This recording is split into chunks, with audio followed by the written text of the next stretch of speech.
We have a great program for you today. It's called All Hands on Deck: Civil Society, Government, Business, and System Change. So the theme is system change. And we have three great panelists to represent those three segments of our society: business, civil society, and government, to present to us their thoughts about how we can bring system change, how we can really create that new economy out of this old economy, how we can make this transition. So let me introduce our speakers all at once here. I've told them to try to limit their time to about 10 minutes so that there'll be plenty of time for discussion with the audience and dialogue, and I know they will. I'm going to introduce them first, and then I'll try to set the stage a little bit myself and sit down and be quiet. The first presenter will be David Levine. David is the founder and the chief executive officer of American Sustainable Business Council. This has been a remarkable thing that I've seen happen over a very short period of time. The organization now represents and has organizations in it that represent over 165,000 businesses and more than 300,000 entrepreneurs, owners, executives, and other business professionals. It's just been phenomenal what David has done. For over 30 years prior to that, he's worked to bring novel sustainability solutions to business challenges, and to educational systems and elsewhere. And he's even been a bit of a businessman himself. Our second speaker will be Nicky Silvestri. Nicky is known to a lot of you as the executive director of Green for All, this wonderful organization that champions bringing together social justice issues and environmental issues, green jobs, and a lot more. She's worked as an advocate for environmental and equity issues with underrepresented populations in a whole host of different areas now for a long time. And she was a former executive director of People's Grocery in Oakland. And when she was there, she developed an innovative business program for food entrepreneurs in the racial justice programming, and in managing the creation of a multi-million-dollar economic development collaborative. And our third speaker is Sylvia Hayes, the founder and the chief executive officer of 3E Strategies, a clean energy and economic consulting firm. She is also the First Lady of the great state of Oregon.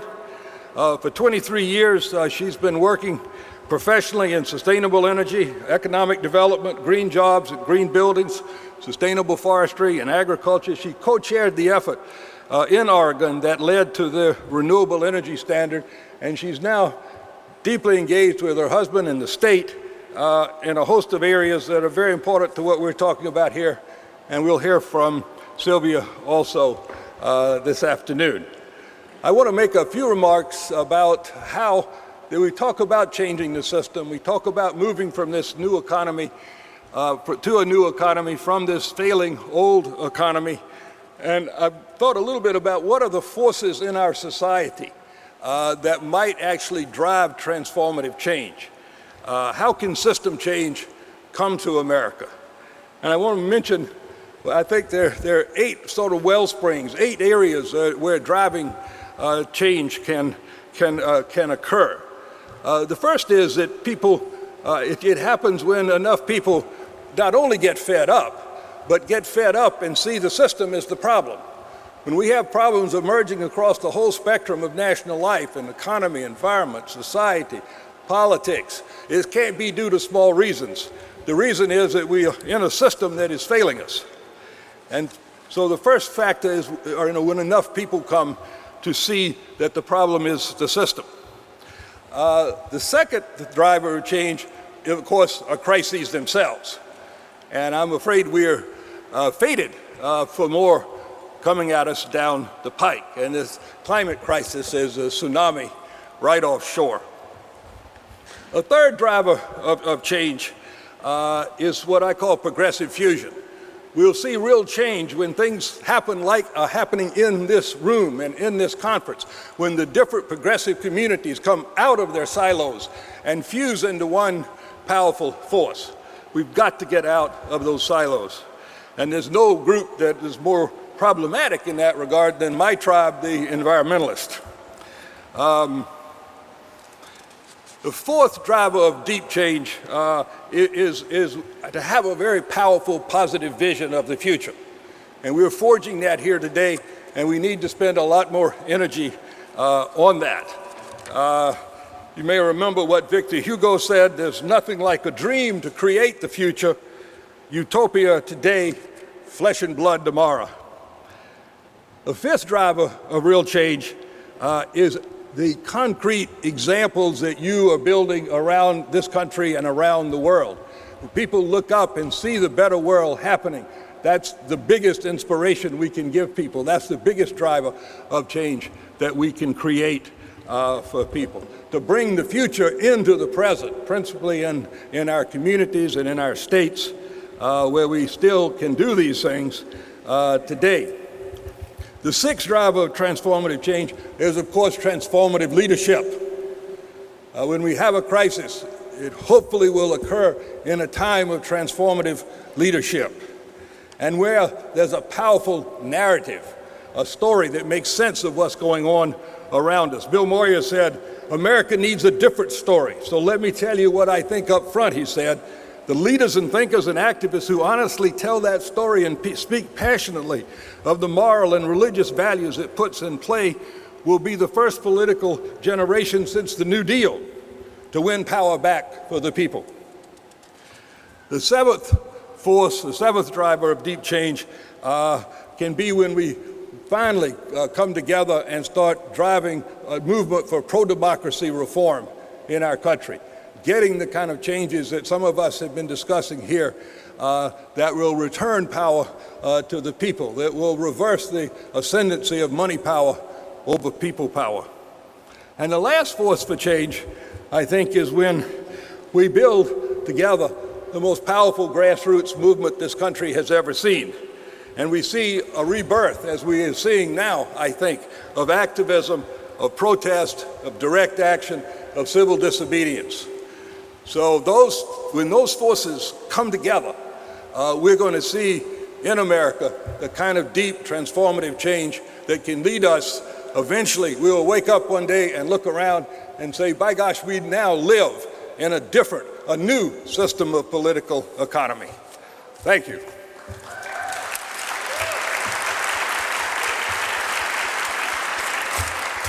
David.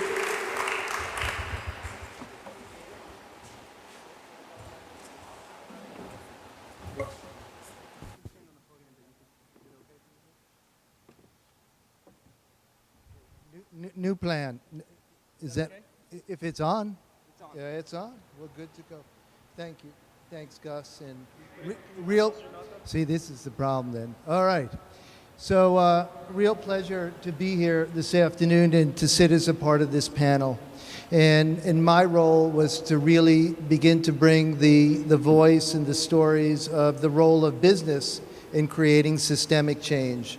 But as I sort of move through the remarks and as you hear the others, I'm sure the piece to reinforce is, number one is that none of these pieces alone are going to make this happen. I think as we've been hearing over and over, the theme of the conference and the like is how does, in this case, business work with government, work with civil society? How do we all move these things together? Different voices at times, different words, same common goal.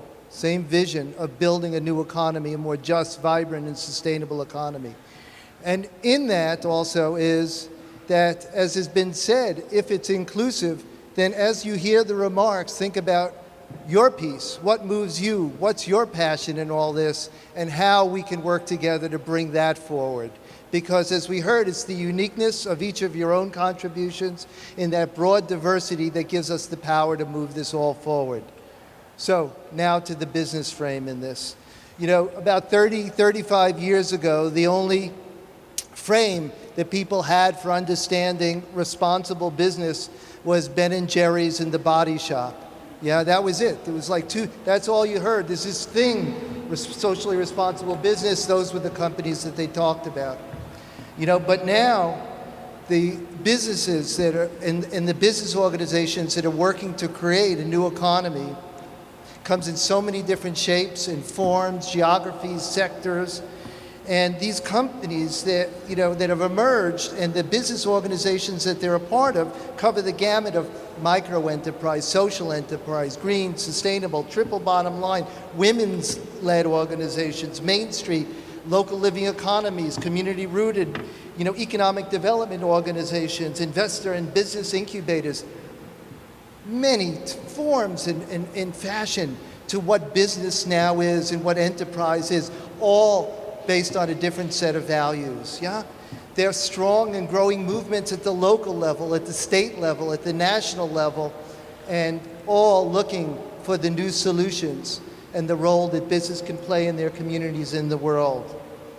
So I want to take you through some of the market shift work, some of the incredible work that folks are creating through businesses and business organizations, some of the business groups that we work with. And so you can hear some of the stories, and many of them are in the room, and many of them are presenting in workshops, so you get to see them as well. There's the work of building local economies, yes, by groups like the Business Alliance for Local Living Economies, the American Independent Business Alliance, and the work of the Institute for Local Self-Reliance, and the hundreds and hundreds of business organizations from Local First Arizona to the Metro Independent Business Alliance in Minnesota to the emerging change makers working with communities of color in Alabama.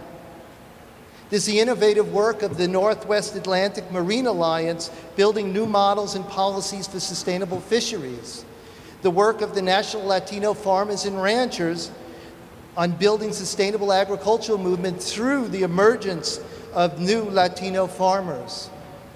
The work of Healthcare Without Harm through Kaiser Permanente and all these other hospitals that are ridding the hospital systems of toxic chemicals, like Kaiser Permanente just announcing no more toxic flame retardants. There's the Ownership for All movement that comes in the form of worker ownership, union cooperatives, worker cooperatives, the work of the U.S. Federation of Worker Cooperatives, One Worker, One Vote, the Evergreen Cooperatives. There's the clean energy work led by groups like Green America, introducing a bill that we're working on called Clean Energy Victory Bonds in order to finance our clean energy economy. There's the work of the South Carolina Small Business Chamber of Commerce that's going door to door with businesses along the coast of South Carolina, and they're putting up ribbons across their store. This is where my business will be in 20 years. Climate change is not good for business. It needs to be addressed and addressed now. There's the breakthrough work of businesses like Patagonia that are addressing things like consumption and saying, if you don't need it, don't buy it. That's a business that's saying that. Imagine. There's the work of the Association for Enterprise Opportunities and Cameo in California that are driving the micro-enterprise frontier. The new frontier blazed by the Social Enterprise Alliance and all these new forms of social enterprise trying to address poverty, inequality through new forms of enterprise. There's the development work of all these new robust criteria, from the work of the U.S. Green Building Council in creating the LEED standards to the new systems that are taking us beyond the measurements of the GDP. The investment work of Pax, World, Trillium, Calvert, and all these other responsible investment firms. This is an incredible body of work. Imagine 30 years ago, Ben & Jerry's, The Body Shop, the vision then, the reality now. Every shape, every form in transforming the economy. Yet, in spite of all that, and what actually gave rise to the American Sustainable Business Council was the realization, and the topic of this panel was the ability to get to systemic change. And that was eluding us. And when we looked around, we saw policy at the local, state, and national level as one of the levers for creating that systemic change. And we saw that every time a fair economic policy would get raised, a good environmental policy would get raised, a good social policy would rise up, it was beaten down. And why was it beaten down? Because it's bad for business. It's killing jobs. Bad for business, but bad for whose business? That's the question that we asked next. And when we looked around, it wasn't hard to see the answer. You know the answer. It was traditional business groups, old economy business groups like the U.S. Chamber of Commerce, the National Federation of Independent Businesses, the Koch brothers, the American Chemistry Council. These same business organizations that have been leading the voice while saying they represent all business, but speaking for the very largest of multinational and national corporations. That became the monolithic voice of business at the White House, in Congress, state legislatures, and in the media. So what we had to do was say it was time to change. And what we did was we said, now we need a business voice and power to go toe-to-toe and head-to-head with the U.S. Chamber. So that's what we set to do, to task in creating the American Sustainable Business Council. And Gus, now it is actually over 200,000 businesses through all the different member organizations. It's representing that broad range of sectors like the groups that I'm mentioning. But I want to just quickly run through now the victories that we're showing and in our ability to sort of move policy and the like. In West Virginia, when the Elk River spill happened, we were able to go down to West Virginia and help those business leaders, small business leaders, beat the State Chamber of Commerce and win victories to ensure that state regulations will now be enforced for toxic chemical spills. In Louisiana, we went down and worked with Stay Local and the local U.S. Green Building Council in order to beat back the American Chemistry Council and the U.S. Chamber of Commerce when they went to defeat LEED standards as a way of measuring good progress in buildings and all publicly funded. We beat the chamber there. We worked with Business for Shared Prosperity to beat back Win America, which was with Pfizer, the U.S. Chamber, and others when they wanted to win tax repatriation to bring back their overseas profits that they've been hiding. We stopped Win America and they went home. Yes, we won victories state after state in passing benefit corporation legislation. We beat the American Chemistry Council in opening up the SBA Office of Advocacy from their hidden agenda supposedly to protect small business and move the agenda of Dow Chemical and others. We have won on minimum wage in California and in New York State and are working at the federal level. Alliance and other leaders helped to pass the Crowdfunding Act. Vermont Business for Social Responsibility, our leadership in Vermont, has just won a victory in labeling GMOs in Vermont. Our work through our Business for Democracy frame and working with Free Speech for People, Public Citizen, and others is fighting to overturn Citizens United. 1,500 business leaders have signed on to ban fracking in New York State. And just recently, you know, as the EPA announced, and I'll finish with this one, as the EPA announced its new power plant rules, you know, the Hill, the big political paper in Washington, D.C., did a story. It said business leaders come out in force against the administration and against the PowerPoint rules. It said the U.S. Chamber of Commerce, the American Petroleum Institute, the National Federation of Independent Business, and the list went on and on. But, it said, there is another business group, the American Sustainable Business Council, that says to not deal with climate change is bad for business. They applaud the administration for stepping up. It is time to address climate change, to curb carbon emissions, and to begin a new path towards renewable energy. The time is now, and business has a role in driving it forward. Thank you.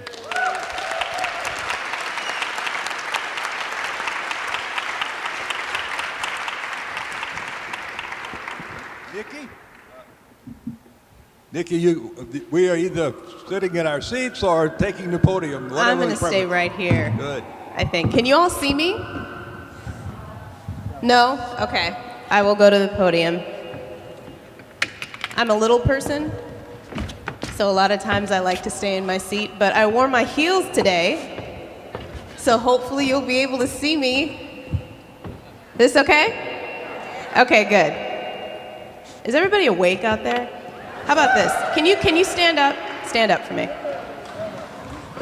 Put your arms over your head. wiggle your fingers, lean over this way, stretch a little bit, lean over that way, stretch a little bit. Go ahead and bend at the waist and just hang. Take a few deep breaths while you're bending. Slowly creep back up and go ahead and take a seat. Now you're invigorated and ready to listen. Yeah, I was a hardcore camp counselor. I don't know if you can tell. So one of the things that struck me about this panel was that it's about leverage points, right? But to know what the leverage points are, we have to know what needs to change when we're talking about the system. And I was not sure how deep I could get on this audience, but after participating in several of those roundtable conversations, I think we can get deep. We can get real. We can just talk about stuff, right? Good? Okay. So we have climate change, we have human trafficking, we have economic collapse, we have all of these social, economic, and ecological ills. And one of the things that's always struck me about that is that we treat people the way that we treat the planet. A lot of the root cause of this stuff is us. It's how we approach the world. It's our hubris in thinking that we have dominion over one another and over our planet. It's short-term thinking. It's thinking about profits in our lifetime, our pocketbooks in our lifetime. And when I think about things like that, sometimes what the solution is can feel daunting. How do we address this spiritual crisis in our species? Because that's really what we're talking about. And one of the reasons why I'm excited about the organization that I work with is that Green for All to me is a representation of a very concrete, very specific set of tasks that can be done to start to poke away at that deep problem. So Green for All's mission is to build a green economy strong enough to lift people out of poverty, right? The green economy should just be the economy. You exchange resources in a way that is regenerative and not destructive, right? And Green for All wanted to figure out how to do that in a way that didn't crash the economic system and in a way that really supported vulnerable communities. So that's one thing I want to talk about, and then I also want to talk about the collaborative economy as a leverage point. So when we talk about infrastructure as a leverage point, what's the opportunity? There are some cities in this country right now, like Detroit, that have third world water conditions. The National Climate Assessment just came out. It was very clear. All the fresh water's melting into the ocean. We're gonna have to come up with something, right? And our water infrastructure in this country is a wee bit out of date. In fact, it would take $188 billion just to revise our water infrastructure to bring it up to code to what it should have been yesterday. That's not including all the research that needs to be done to figure out in the 20 to 50 year projections of climate change, what kind of water infrastructure we're gonna need. One of the things that Green for All did was a big project to try to figure out when water utilities are doing infrastructure improvements, how they could build jobs, how they could build in community benefits for vulnerable communities. What are the high road jobs that are gonna come out of that with good wages and pathways to get promotions? So one other thing that I wanna talk about is energy efficiency, right? When the Reinvestment Act came out in 2009, there was $5 billion authorized for weatherization programs. I think it was supposed to weatherize 1 million homes. Now, one of the things with the weatherization training program is that there was this little box that you had to check to let them know whether or not you were a felon if you wanted to get into this program. I've heard a lot of talk about race, and we will get into that. Trust. But one of the reasons why this felon box was so significant is that 1 in 3 African American men will be incarcerated in their lifetime. 1/3 of my brothers. Right? So when we're talking about African American men and employment, 1 in 100 African American women is incarcerated. You can't ignore the incarceration issue when you're talking about jobs. And these are things that I think most of us know.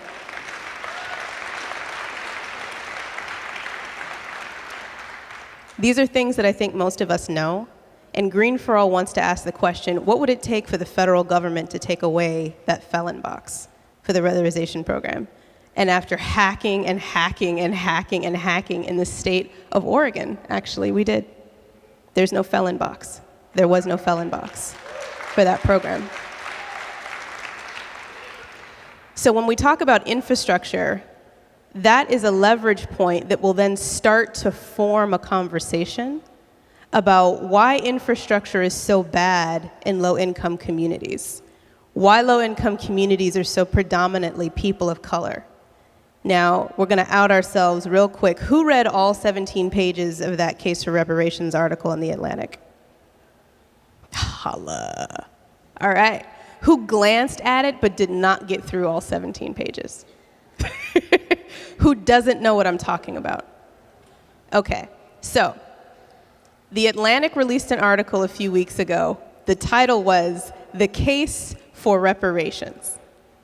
It's a serious title, right? 17 pages worth of what happened to African Americans in this country. What's the reparations argument? Slavery-ish. The author was like, no, let's go back 50 years. Just 50 years. How about that?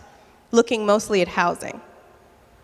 If you look at the history of this country and you look at the nearly 400 treaties that have been broken with sovereign American Indian nations, right? When you look at the amount of money that was stolen from African American families who were fairly middle class, who just wanted to buy homes, and were taken by predatory folks that said, you're buying the home from me, who in fact were sold the homes on contract. It's one of the specific things in the article that a lot of people don't know. All of that talk about redlining and all that talk about restrictive housing covenants, there was another practice called giving African American families contracts, where if you owned a home, you rented it to them and gave them all the responsibilities of homeowners with none of the benefits. They didn't build equity, but they had to do all of the improvements on the home. And you could jack up the price whenever you wanted. Hundreds of thousands of dollars were taken out of African American homes through this policy. And there were dozens and dozens of ways that African Americans, over the last 50 to 100 years specifically, have been systematically disenfranchised from building wealth. So then you go to our communities, our majority black communities, that have been systemically disinvested in. And then you look at water infrastructure and energy infrastructure. So we actually have the ability to go back and back and back and back and then get to the root cause of racism in this country, just by having a conversation with someone in the Oregon legislation about a felony box. That's a leverage point. Anything that starts to attack the system itself around these issues gives you the opportunity to trace backward a conversation about the creation of the American ghetto, systemic racism, and actual equality. So one other thing that I want to talk about before I end and move on is the collaborative economy. How much time do I have left? 2 minutes, okay. So quickly. The collaborative economy is being referred to as something that's revolutionary, right? And when I talk about the collaborative economy, I'm talking about peer-to-peer networks mostly. Airbnb, Uber, Lyft, the sharing economy that's just taking everything by storm in tech. I use it. I think it's great. Now, one of the things that's been coming up in the sharing economy is this issue of digital discrimination. There was a Harvard study that just came out in June that looked at the amount of money that black Airbnb users in New York made versus white Airbnb users. And it's something like 12%, you make 12% less, all other factors held equal, if you're a black person than a white person on Airbnb in the city of New York. And that kind of stuff has been documented in the collaborative economy all over the place. People canceling Uber rides. And if you don't know and haven't used Uber, it's a service that allows you to call a car, like a taxi. And when you call a car, a little picture of the driver will pop up and then they're on their way to get you. So let's say you're a white person that maybe doesn't want to ride with an Arab. You cancel the ride and then put yourself back on the Uber list a minute later. That same driver sees that same person, signs up to pick you up again. You cancel again, and you keep canceling until you get a white person to pick you up. This got so prevalent that there was an NPR article about discrimination with Uber. So I say all of that to say that there are these new technologies, and there's new innovations all the time happening that try to equalize the playing field, that try to build new economies. But we are still a racist-ass country. And until we really address why we are so inherently, systemically still racist in our policies, I'm not talking about us personally. That's a whole other conversation that we can get into in the question and answers if you would like to. But the difference between personal and systemic racism is really important to understand. Until we address that issue, the way that we approach the planet is going to be the way that we approach people, is going to be the way that we approach the economy, and we're not going to come up with anything that works. I'm interested in coming up with something that actually works.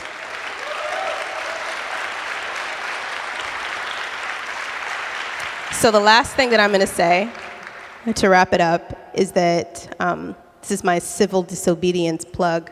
One of the things that came out of that Case for Reparations article was the fact that there has been a proposal that has not gotten through Congress to actually study reparations. It would cost $8 million. Dude's been trying to get it to the floor for, well, since 1988, so like 26 years. Not once has it made it through. The last thing I want to say is that another leverage point is us. We need to educate ourselves. We can't be scared to figure out what we've done to each other, what we've done to the planet, and what we've done to our people. And once we do, the real solutions will emerge. So take heart, have courage, be brave, and know that there's people like me that are walking with you.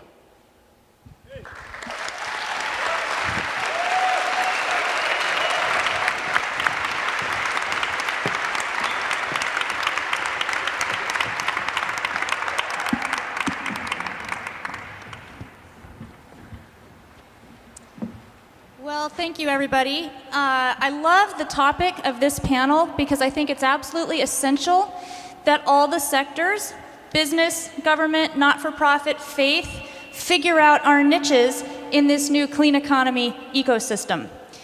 I think there are several roles that government can take. The first one is to seize the bully pulpit, raise awareness about critical issues, and also paint that powerful vision that points to how things could be. A second piece is to support the policies and programs that create conditions that make it more likely for positive change to happen. Now, unfortunately, right now, our federal government is off the rails. And the gridlock that is being produced by partisan ideologues, combined with the fact that too many of our elected officials are more committed to maintaining power than they are to wielding that power for the greater good, has really caused us problems at the federal level.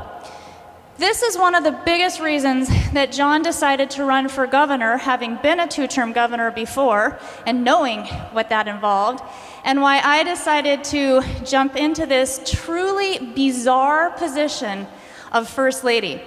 And I will tell you, I could do a whole nother speech on that titled How Becoming First Lady Made Me a More Radical Feminist, but that's a different topic. John and I jumped in because we do believe that we're at a point where incrementalism isn't going to cut it. We have got to take on systems change in everything from education to energy, and we're not going to get it right now from our federal government. We really think that state and multi-state regional efforts are our best opportunities for powerful innovation. And if we can prove up new ways of doing things there, we'll have an opportunity to provide what I call trickle-up leadership. I have heard it said that if you ask the wrong question, the answers don't matter. So consider, ever since the onset of the Great Recession, we have been asking, how can we spur economic recovery? But recovery has a sense of going back, of returning to the way things were. And I believe that that is the wrong question. Even before the onset of the Great Recession, the economy was not producing the outcomes that we need. Yeah, GDP was going up, but so were greenhouse gas emissions, poverty, income inequality. The truth is, Americans' ability to achieve upward mobility has been eroding for decades. And this generation of young people, our kids and grandkids, are the very first American generation not expected to be better off than their parents were. We do not need to go back to that. We don't just need economic recovery, we need economic reinvention. I think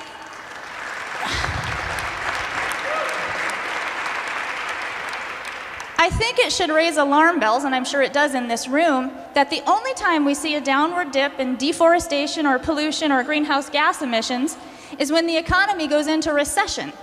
It's like economic growth slows and the planet takes a breath.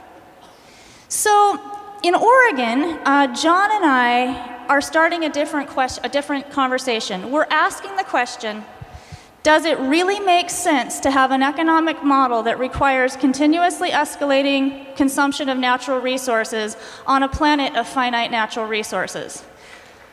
I mean, after all, as rascally Western novelist Edward Abbey pointed out, growth for the sake of growth is the ideology of the cancer cell. Under what John and I are calling the prosperity agenda, we're really working on trying to create conditions that will foster growth that betters everybody, growth that makes us muscular versus cancerous. And I'm going to talk about just a couple of the key components of this. The first one is our healthcare reform. Our national debate on this issue has been asking the wrong question.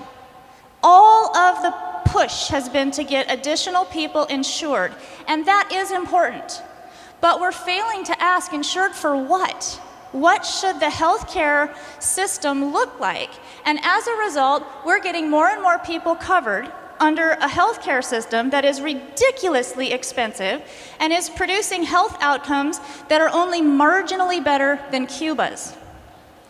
In Oregon, we asked the question, how can we redesign how we deliver healthcare services to make people healthier and hopefully save money in the process? We received waivers from the federal government to be able to spend our Medicaid dollars on preventative measures versus just after the illness services.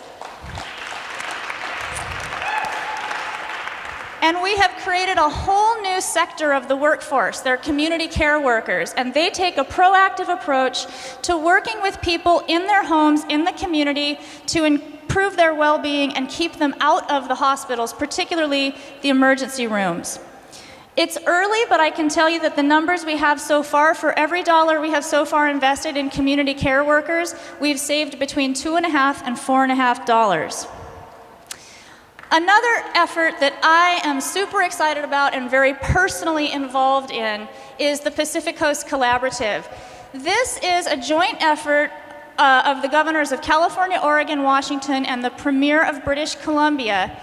They have come together to sign an agreement to work collaboratively to accelerate clean economy development in that West Coast region and aggressively tackle climate change. The approach is to be really bold within each of our jurisdictions, because everybody has different laws, different structures. We've got to do things a little differently. So do the best we can in each of those 4 jurisdictions in a way that builds a regional clean economy. And I am pleased to report that comprehensive outside assessment shows we've currently got about 500,000 Pacific Coast residents earning clean economy paychecks right now. Those are full-time jobs, they are paying better, they are growing faster, and they have been more recession resistant than the conventional economy.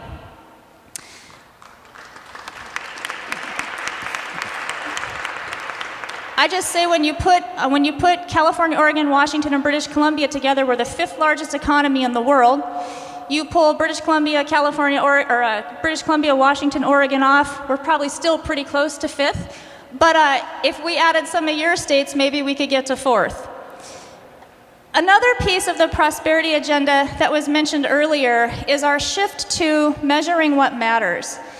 One of the really brilliant things, in my opinion, insights that John had, he was 2-term governor for 8 years, was out of office for 8 years, and during that time he realized you can't effectively govern a state in a 2-year biennial budget cycle.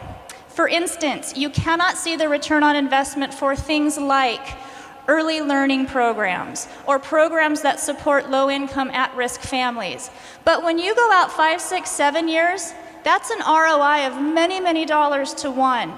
And so he moved forward with implementation of a 10-year state plan and a 10-year state budget so that we could actually start seeing the implications of some of our policy decisions on our fiscal resources.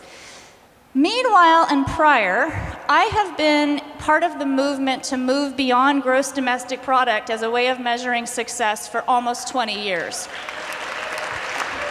And we have momentum like I have never seen, people. This is very exciting. So one of the things we're doing in Oregon is we're developing a genuine progress indicator. This is a metric that quantifies fiscal capital just like GDP, but also quantifies your human capital and your natural capital. And we're integrating that into our 10-year plan, and we intend to use it as a filter in developing our next state budget.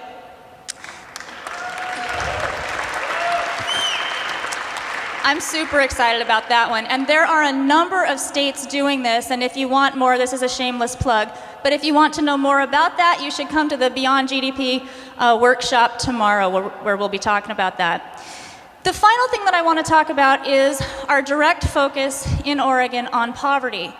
And talking about the poverty crisis in your state is not something that most high-level political analysts will advise a high-level politician to do. But Martin Luther King said, if you don't talk about race, you are going to have racism. And I think the same holds true on poverty. So the governor and I are talking about it, and we're talking about it a lot, and we're talking about it not just as a human tragedy, but also as a tremendous economic drain. We're also talking about the fact that this is not just about lazy people who need to work harder. The reason we have a poverty crisis, in part, is because we have an economic system that is institutionalizing economic classism.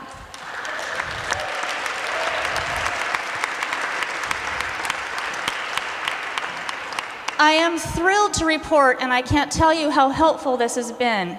We've been effective enough in making the economic argument on this that Oregon's largest business association has gotten on board, and they have recently added poverty reduction as one of the top 3 goals of the Oregon Business Plan. We have really significant partnership there now. And this is personal. This one is personal for me. I have experienced a taste of the destructive force of poverty. I am the first in my ancestry born outside of Oklahoma and Arkansas. That happened because my mom left her first husband for his younger brother, and they had to get the hell out of Dodge. So my older half-brother and sister are my half-brother and sister and my cousins. That's probably not something you expected to hear today. That is how I was born in the Pacific Northwest, for which I am so grateful you can't even imagine. My parents were hardworking but undereducated. We lived up in a shack in the foothills in Washington State and lived without power or electricity for a while. Over time, mental illness and alcoholism took their toll on my parents, and I wound up on my own at 16, and I have struggled financially for most of my life. I know exactly what it's like to have to choose between paying the rent or the electricity.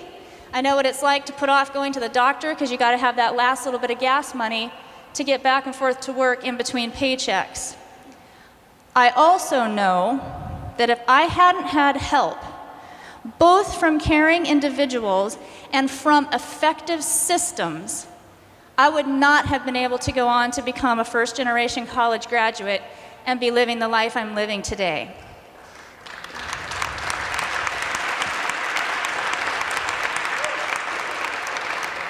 I'm grateful for that, and I'm pissed off that our systems have eroded to the point that they have, where it's harder to do that today than it was when I did it. So these are just some of the highlights that we're working on in Oregon, trying to get to a healthier economic model. I know that all of you are working hard in your niches, trying to get to that same place, and it sometimes feels like a heavy, heavy lift. And for me, when I get to feeling like that one small person trying to change the entire global capitalist structure, it's helpful for me to remember that the economy is not the Atlantic Ocean. It is not the Grand Canyon. It is not a force of nature or an act of God. It is something that humans have made over generations. We invented it, which means we absolutely can reinvent it.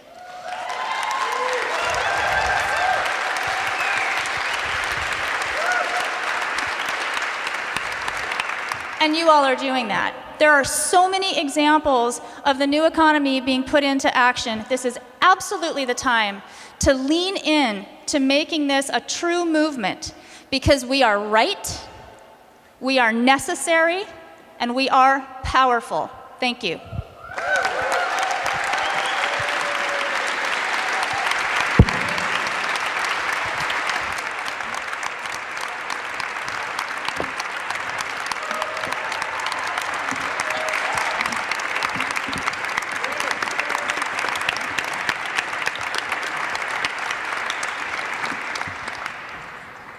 Well, I think we have time for a few questions.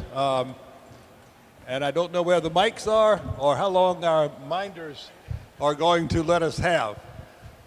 We have Mike, you're one of our minders. But those were three great presentations, I must say. Just wonderful.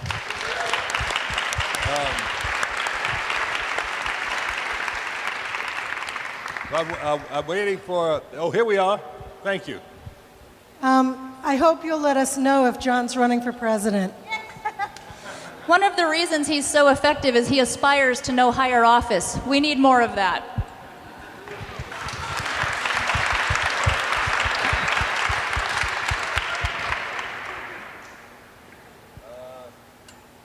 There's a hand in the back. Eli? Gus, where was it?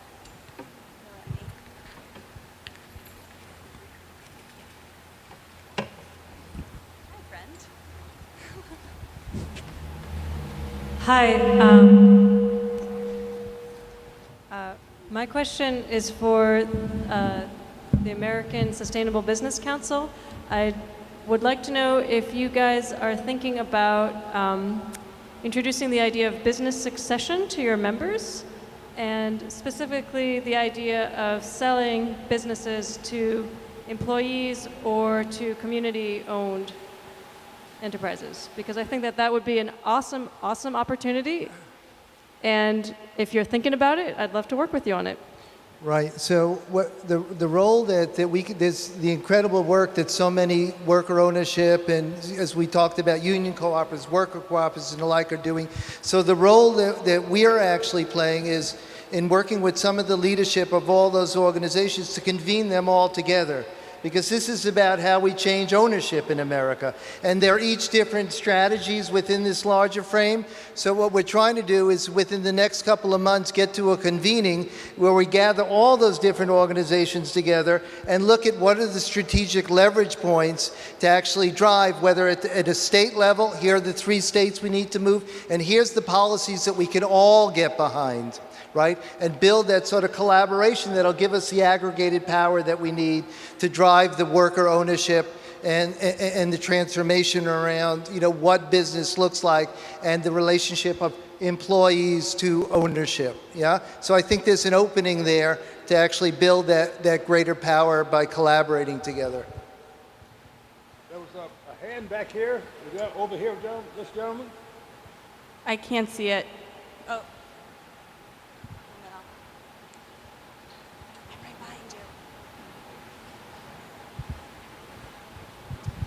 Hello, I'm Noah Scheppel from Germany, and I would have a question for David Levine and Sylvia Hayes.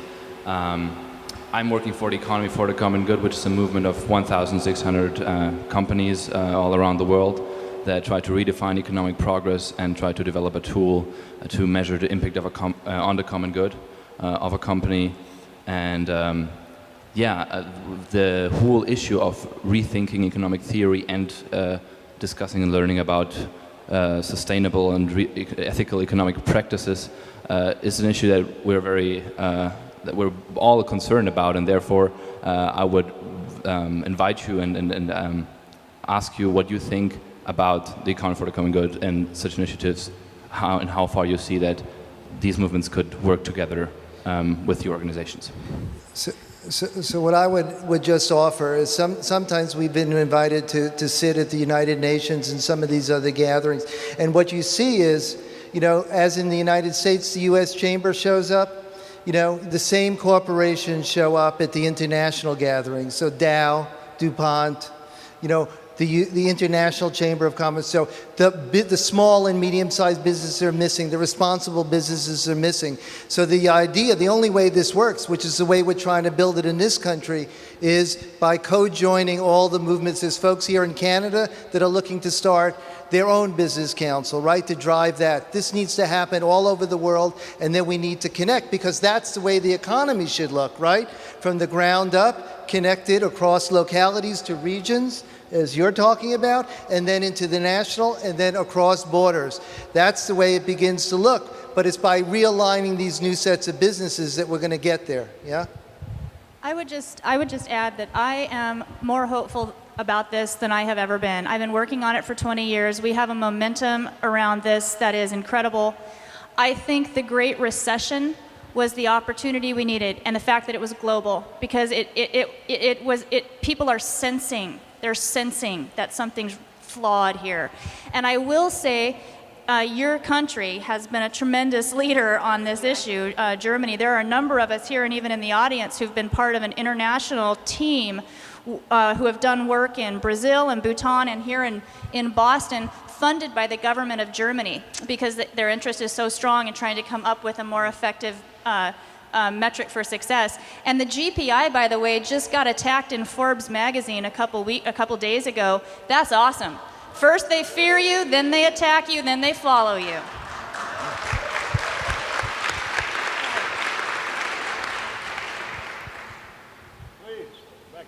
Mike, do you have one? Mike. Hang on. Oh. Yeah, I think this is a question for David. Endless growth is not only the strategy of the cancer cell, it's the strategy of this mainstream economy we have, but it's also the strategy of a lot of businesses, including a lot of socially responsible businesses like Ben & Jerry's, which, as a Vermonter, I remember when it was a small scoop shop in an abandoned garage, and then it grew into a multinational corporation and eventually bought out by Unilever. And I'm just wondering if there's any systemic limit to growth that you can see that can be imposed on business. Well, I think that's one for Gus, actually. Yeah? Well, we definitely need, where's our friend John Fullerton? He had the session here today on, has a paper, wonderful paper on limits to investment. I mean, sooner or later, we need to have corporations dominating that are committed to people and to place and not to profit. And there's a lot that we can do to force that change, not only by creating new systems of new types of corporations that we've had a wonderful session on today with Marjorie Kelly and Janelle Orsi.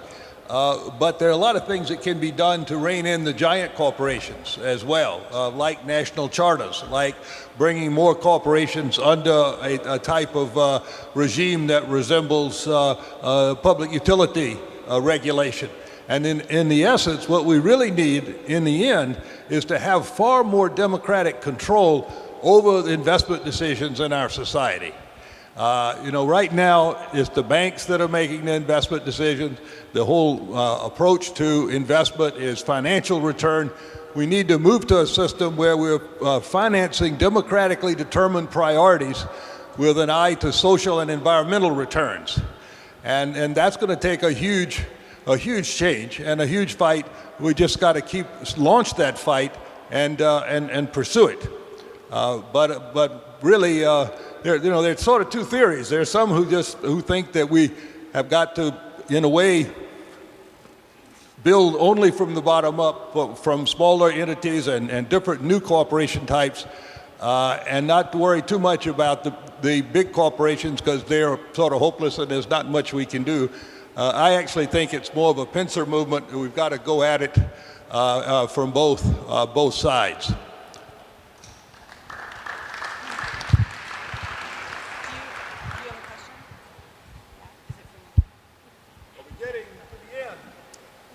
Hi. Okay. I have a question for Nicky and the great work that Green for All has been doing, particularly around the water infrastructure. Very impressed with the reports that came out recently about that. But particularly, there is this huge opportunity, as you said, about needing to reinvest in our water infrastructure and think about it differently. And I'm curious if you can speak to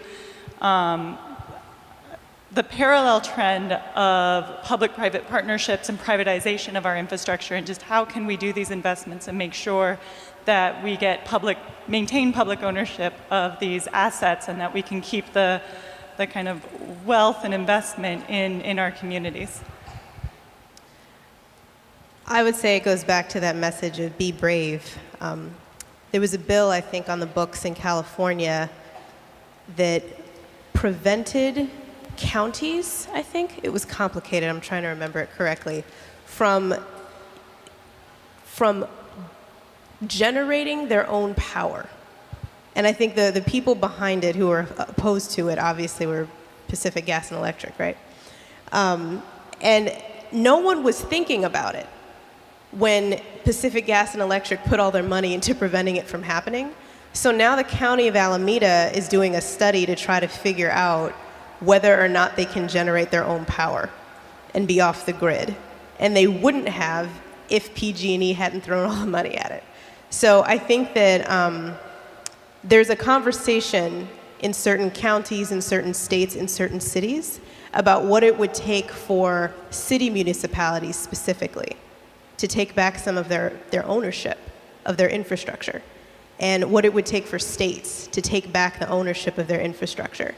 And I do think that there's a consciousness and there is a knowing that at this point too much has been privatized, which is why it's so hard to regulate, right? And one of the opportunities that's on the table right now is the EPA. So on June 2nd, they released the carbon emission standards for CO2 emissions. We want to get them down to 2005 levels by 2030. And that's going to take a lot of effort. Not so much by certain states who are already on that track, but it's going to take a lot of effort by other states.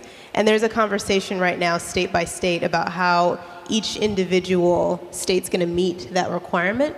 And there's an opportunity for state governments to be in a very sophisticated conversation with private energy companies about how they're going to work together to do this. And there's going to be money coming from the federal government to help states figure out how to do this well. So I think the public-private conversation is one of how do we think outside the box? How do we think really strategically about this? And luckily that conversation is happening. Can I tag on to this, Gus? Got it. Stereo. So we're doing something pretty innovative, or we're trying to, with this Pacific Coast Collaborative. We've created an entity, and you can find out about all this stuff online, the West Coast Infrastructure Exchange, and it's based largely on what British Columbia is doing. So the model that's being used in British Columbia, they've been developing infrastructure projects that are public-private. The public maintains ownership of that public works infrastructure project, but the really critical difference that they have implemented is those projects are no longer bid just on design build cost. The developer of that project has to commit to design, build, maintain over time. And so they actually are able to begin to decide on the cost effectiveness of an infrastructure project over its lifetime versus just its construction cost. Really important, and we're working to bring that West Coast wide, and also to be able to aggregate smaller, lower carbon infrastructure projects to a scale that will be interesting to private investors. Great. We have time for just one last question. This woman has been waiting very patiently, and I know that there are other questions in the room, and I'm hoping that our panelists will be willing to stick around for just a few minutes after we close, so that people can come up and ask a few more questions in person if they would like to. Thanks. Thank you. I just want to Sylvia Hales about the poverty program that you're working on in the Oregon projected budget, what that is, and also just what you think about reframing it in terms of inequality Because I think when sometimes it's focused on poverty, it looks just one level down. It doesn't look at the whole structure. So I just wondered about reframing that. Yeah, well, what we really have is not a project. It's the overarching framework of our entire administration. And it's extremely integrated. So that what I've done with a team, my prosperity team, we took that 10-year plan that I mentioned, and we worked with all of the outcomes and recommendations from all of the design teams, public safety, healthy people, healthy environment, jobs, economy, et cetera. And we put a poverty reduction and equity lens into all of that. So the entire 10-year state plan is basically becoming a prosperity plan. Then we also have specific projects. You know, we have Kiva, Oregon. We have a number of things that we've brought in around that. But it's impossible to put a budget on it because it is so integrated. And two of the critical pieces are the way we're doing the healthcare reform there, because it is just disproportionately beneficial to low-income population. We have 400,000 people signed up for healthcare in this new system that didn't have it the first of the year. So that's a big one. And then we're also really trying to get at the generational cycle of poverty through how we're changing our education system with a much greater emphasis on early learning and really, really prioritizing that. So it's pretty comprehensive. I totally lied. We have one more. Sorry, this is the last question. Spoiler alert. This question is for Nicky. First of all, I applaud your work that you've been doing. This question is for Nicky, and I wanted to first and foremost applaud the work that you've been doing. Today, since at this workshop, I've received a few questions as a woman of color from some of the other participants of how to increase diversity in spaces like this and in organizations and businesses. What would be some of your suggestions for bringing underrepresented people into the conversation of the new economy and giving them a voice? Yeah, real simple.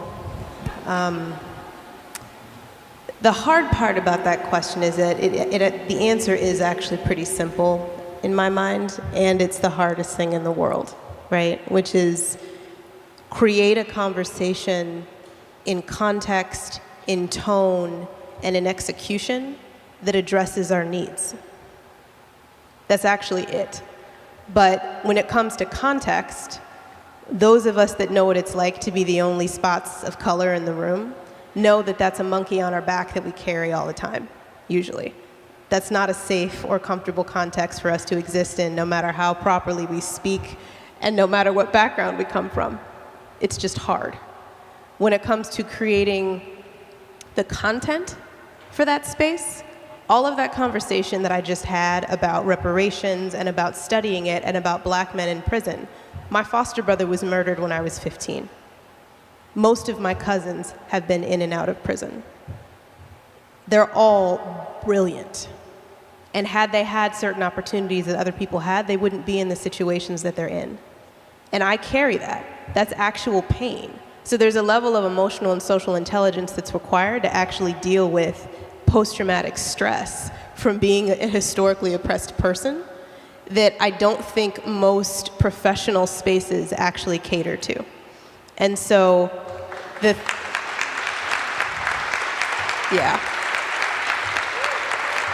And so then that's why you get the phenomenon of us creating our own organizations.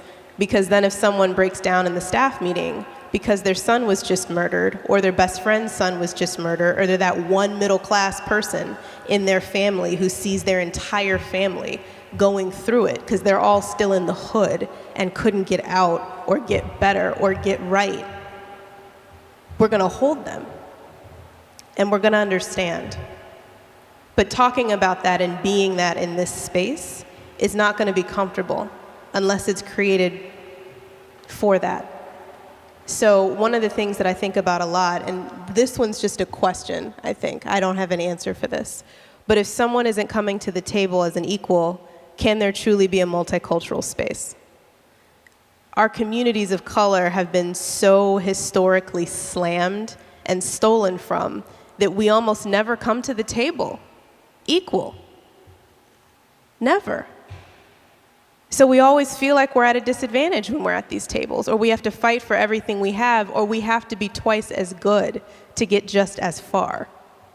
And I think the best that these kind of spaces can do is really try to do that empathy exercise and say, what would a context and a space look like that was just created for historically oppressed people? What would it look like? If this was a black conference, if the NAACP did this conference, what would it look like? Who would the performers be? What would the panels be on? I mean, just that as an exercise would completely change a conference. But if we're real talk,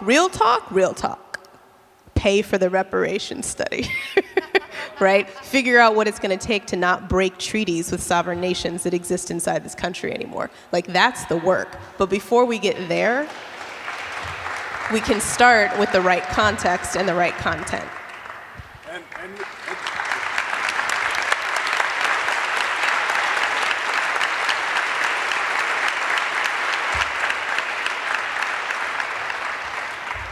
Well, we all want to thank the panel, especially for what they'll do when they go home.